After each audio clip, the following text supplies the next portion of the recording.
Hello students. Today I am going to discuss about the valence bond theory. हम इससे पहले VSCPR theory के बारे में डिस्कस कर चुके हैं। जितनी भी थ्योरी इस चैप्टर के अंदर हम पढ़ने वाले हैं सारी की सारी कोवेलेंट बॉन्ड के बारे में बताएंगे। देखो पहली बात तो ये है, सारी की सारी थ्योरी हमें किसके बारे में बताती है? Covalent bond. तो यहाँ पर हम लिख सकते हैं कोवेलेंट बॉन्ड के बारे में ये थ्योरी हमें बताती है। देखो जैसे आपने पहले उन थ्योरी के अंदर पढ़ा था, VSCPR थ्योरी ने ये बताया था कि कैसे कोई स्ट्रक्चर एग्जिस्ट करता है, कैसे कब रिपल्सन मिनिमम हो जाता है तब वो स्ट्रक्चर एग्जिस्ट करता है। ऐसे ही ये थ्योरी बताती है ओवरलैपिंग ऑफ ऑर्बिटल्स के बारे में। तो जो कोवेलेंट बॉन्ड बनती है वो कैसे ओवरलैपिंग ऑफ ऑर्बिटल्स के थ्रू बनती है। मेन बात ओवरलैपिंग ऑफ ऑर्बिटल्स। ओके, दूसरी बात, इस थ्योरी को दिया था पाउली ने और स्लेटर ने।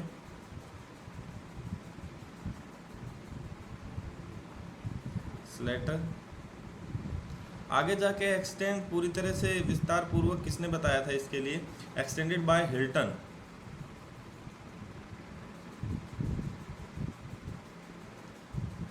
By Hilton. ये रही कुछ एक बेसिक बातें। उसके बाद जो मुद्दा है इस थ्योरी का वो किस बारे में इसने डिस्कस किया था? इसने हमें बताया था कोवेलेंट बॉन्ड के बारे में कि कोवेलेंट बॉन्ड कैसे ओवरलैपिंग के थ्रू बनता है। तो यहाँ पर हम बोल सकते हैं, मैं स्टार दिखा दूंगा जो मेन पॉइंट है उनको। Covalent bond is formed by the overlapping of covalent bond is formed by the overlapping of देखो अगर किसी को समझना है तो कोई भी टॉपिक पढ़ाने में टाइम लगता है। कभी कोई 2 मिनट का लेक्चर समझ रहा हो तो वो अभी पॉज कर सकता है वीडियो को। Overlapping of atomic orbitals.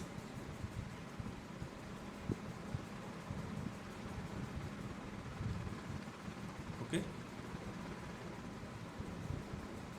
जब एटॉमिक ऑर्बिटल्स में ओवरलैपिंग कब होती है? जब ये एटम बिल्कुल एक दूसरे के पास पास आ जाते हैं। तो हम बोल सकते हैं atom should come very close. जब ये बिल्कुल पास पास आ जाते हैं, जब इनके अंदर क्या हो जाती है? ओवरलैपिंग। और ओवरलैपिंग की दूसरी कंडीशन कब ये ओवरलैपिंग होती है, तो ये बात भी आपको ध्यान में रखनी है। ओवरलैपिंग कब होती है?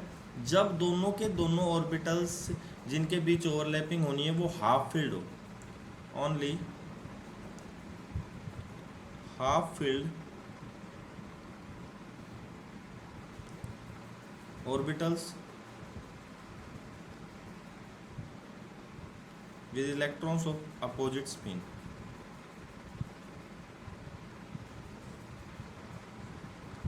अपोजिट स्पिन कैसे?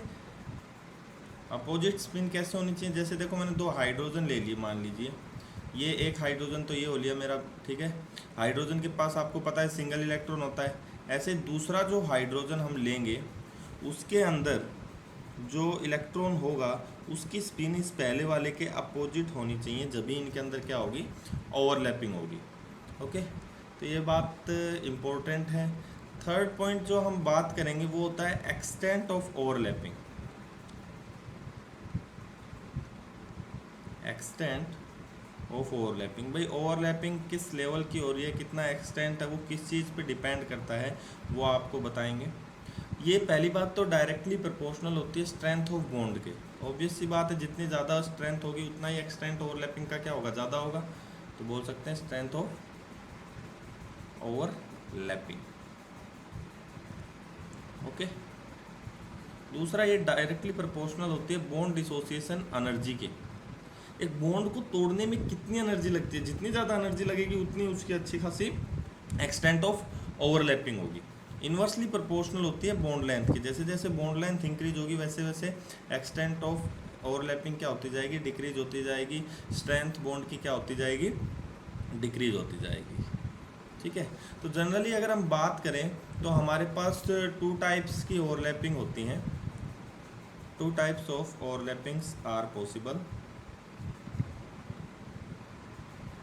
Types of overlapping are possibles.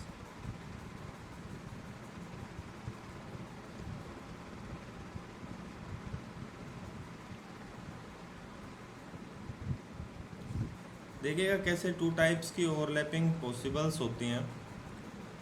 तो सबसे पहले जो ओवरलैपिंग होती है वो होती है एक्सियल ओवरलैपिंग। एक्सियल ओवरलैपिंग, और एक्सियल ओवरलैपिंग भी बोल सकते हैं इसको, और हेड ओवरलैपिंग भी बोल सकते हैं। Head on overlapping, okay. होता क्या है इसके अंदर, जो ओवरलैपिंग होती है, जैसे मैंने हाइड्रोजन ले लिया, हाइड्रोजन का जो शेप होता है एटम का वो स्फेरिकल होगा। ये दूसरे हाइड्रोजन के साथ ओवरलैप करेगा, उसकी भी शेप कैसी होती है, स्फेरिकल ही होती है। तो जब इनकी आपस में ओवरलैपिंग होती है तो इस ओवरलैपिंग को बोलते हैं हेड टू हेड ओवरलैपिंग, क्योंकि स्फेरिकल शेप में से कहीं से भी ओवरलैप करे ये हेड ही माना जाएगा। तो ओवरलैप के बाद हमें क्या मिलता है, जो बन के आता है हमारे पास, वो इस टाइप का सा कुछ बन के आएगा ओवरलैपिंग के आफ्टर, ठीक है। तो ये आपकी क्या हो चुकी है, ओवरलैपिंग हो चुकी है। तो ओवरलैपिंग जब हेड टू हेड ओवरलैपिंग हो तो इस केस के अंदर जो बॉन्ड बन के आती है वो बॉन्ड याद रखना सिग्मा बॉन्ड बन के आती है। कैसी बॉन्ड बन के आएगी, sigma bond, okay. Next type की जो ओवरलैपिंग हम इस चैप्टर के अंदर डिस्कस करेंगे वो है हमारी पैरेलल ओवरलैपिंग, हम उसको बोल सकते हैं। सेकंड हो जाएगी पैरेलल ओवरलैपिंग।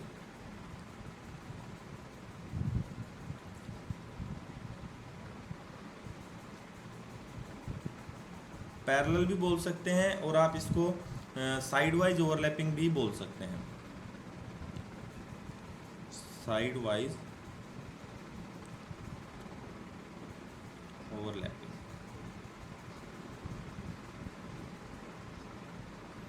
ओके।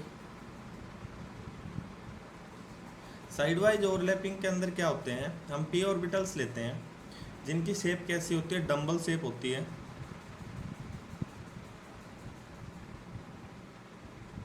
कुछ इस तरह की शेप होती है।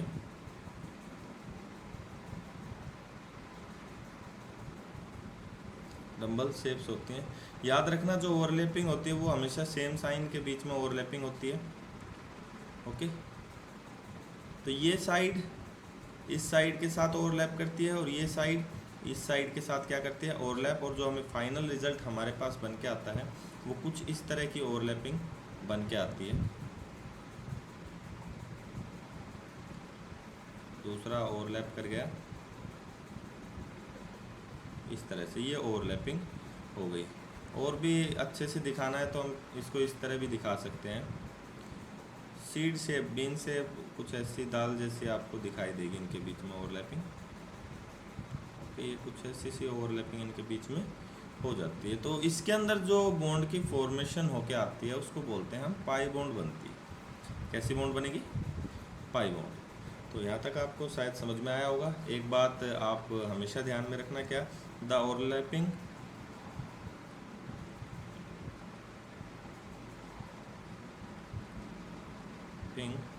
of orbitals must have same sign. Of orbital must have same sign.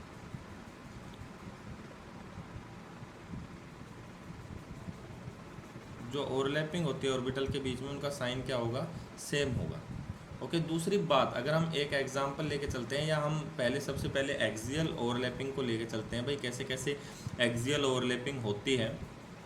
Axial overlapping की मैं अगर बात करता हूँ,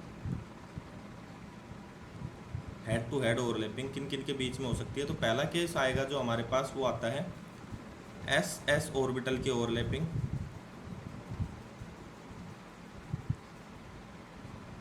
ओके। अगर एस और एस ऑर्बिटल की ओवरलैपिंग की मैं क्या करता हूँ, बात करता हूँ। अब एस एस ओवरलैपिंग कैसे होती है वो चीज़ हम देख सकते हैं। एस का मतलब एक स्फेयर लिया, स्फेरिकल शेप होती है, प्लस दूसरे स्फेरिकल शेप के साथ, एस ऑर्बिटल के साथ इनकी ओवरलैपिंग होगी तो कुछ इस टाइप की सी ओवरलैपिंग हमें दिखाई देगी। और यहाँ पर जो बॉन्ड बन के आई है वो कैसी बॉन्ड बन के आई है? Sigma bond. दूसरा सिग्मा बॉन्ड का केस कौन सा हो सकता है? दूसरा केस हो सकता है sp ओवरलैपिंग, sp ओवरलैपिंग।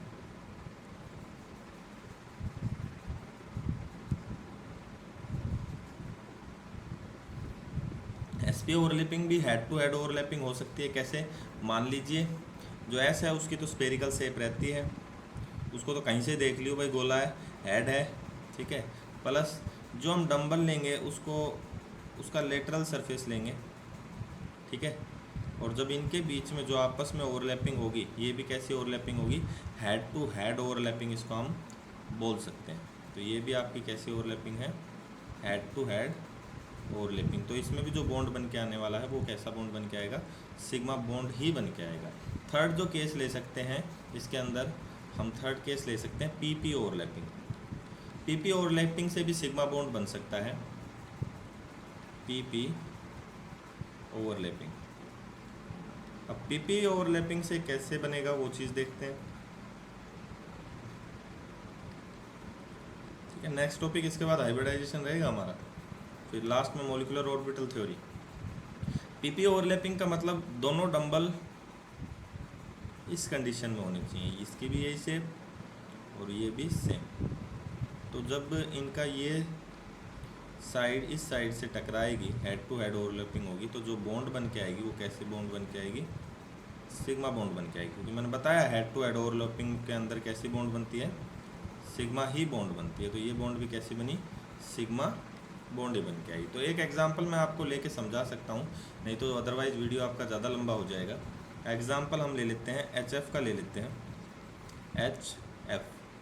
यहाँ पर आप हाइड्रोजन के देखोगे तो हाइड्रोजन की वैलेंसी क्या होती है? 1s1। तो S के अंदर क्या होता है? 1 इलेक्ट्रॉन होता है। अगर मैं फ्लोरीन की बात करूँ तो फ्लोरीन का नंबर 9 होता है। कॉन्फ़िगरेशन की बात करूँ तो 1s2 2s2 2p5 हो जाएगी, ओके। और P में, इसकी P में कितने इलेक्ट्रॉन होते हैं? 5। ये तो फुली फिल्ड हैं। जो भरे हुए ऑर्बिटल हैं वो तो ओवरलैपिंग में पार्टिसिपेट करते ही नहीं हैं, ओके। तो यहाँ पर मैं इसको बना सकता हूँ आपके सामने। ये मैंने P ऑर्बिटल बनाया और ये P ऑर्बिटल के अंदर मैंने ओवरलैपिंग 1 2 3 4 और ये 5। तो आप देखोगे कि ये P है, P के अंदर जो फुली फिल्ड है ये ओवरलैपिंग में पार्टिसिपेट नहीं करेंगे। तो इसका ये वाला पार्ट S वाला ऑर्बिटल और इसका P का Z वाला, तो इसको आप क्या बोल सकते हो? PX नाम दे दो, इसको PY दे दो, इसको PZ। तो PZ ओवरलैपिंग करता है किसके साथ? S के साथ, हेड टू हेड ओवरलैपिंग। वो कैसे होती है वो देखिए। S को कैसा लिया आपने? स्फेरिकल शेप का लिया है, ये आपका स्फेरिकल शेप है, ओके। इसके साथ ओवरलैपिंग हुई। अब ऑर्बिटल्स P के अंदर कौन कौन से हैं वो देखिए आप। एक तो है X एक्सिस के अंदर, ये तो X एक्सिस PX बोल सकते हैं इसको। एक है ये आपका Y एक्सिस के अंदर है, इसको PY बोल सकते हैं। एक ये आपका Z एक्सिस के अंदर है। तो प्लीज़ नो कंफ्यूज, थोड़ा सा ध्यान से देखिएगा। ये मैं दोबारा से बना रहा हूँ। ये Z वाला है जिसके अंदर सिंगल अनपेयर्ड इलेक्ट्रॉन है, वो ओवरलैप करता है किसके साथ? S वाले के साथ। और ओवरलैप करके क्या बना लेता है? सिग्मा बॉन्ड HF के बीच में। तो कुछ इस टाइप की सी ओवरलैपिंग होती है, हेड टू हेड ओवरलैपिंग। और इससे जो बॉन्ड बनी वो बॉन्ड बनी सिग्मा बॉन्ड। तो यहाँ पर हम बता सकते हैं ये कुछ आपकी वैलेंस बॉन्ड थ्योरी का पार्ट था। इसको अच्छे से पढ़ लीजिएगा, कुछ एग्जांपल और ले लीजिएगा, अदरवाइज़ लेक्चर ज़्यादा लंबा हो जाएगा। अगर किसी को कोई प्रॉब्लम आती है तो वो मेरे से पर्सनली पूछ सकता है। Thank you.